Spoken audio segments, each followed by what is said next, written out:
Hello guys, good morning. Nandito tayo sa RJ's Farm. So guys, this coming Saturday, February 21, 2026, magkakaroon sila ng pick and pay. Ayan guys, kung nakikita nyo, 3 rows ang available sa Saturday. Napakadaming bunga guys. Tingnan nyo naman. Oh, 'di ba? Amazing.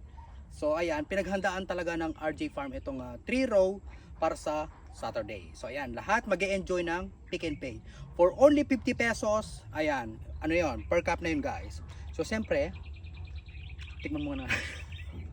Tikman muna natin kasi sarap talaga nito. 'Di ba? Amazing. Oh, ito black na black talaga. Sa nakikita ko guys, ang daming black. So talagang maraming mag-e-enjoy talaga sa sa Saturday. Abangan nyo na lang po yung yung update nila sa kanilang page. Paki-follow po ang page nila RJ Farm ayan para updated kayo sa kanilang schedule. Pero ayan, as per the owner, ayan meron silang schedule this coming Saturday, February 21. Diba? Amazing.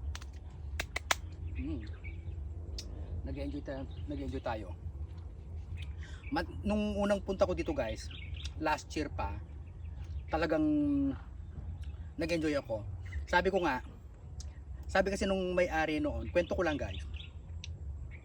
Sabi niya, di ba yung cup, 50 pesos per cup. Punuin mo na daw yung cup. Eh ako, pinuno ko muna yung tiyan ko bago yung cup. Pero ako talaga, mas prepare ko yung yung hindi masyadong maitim, yung black and red, kasi sweet and sour. Pero yung mga ganitong black na talagang matamis.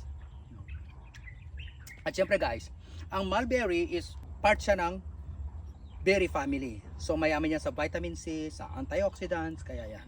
Diba?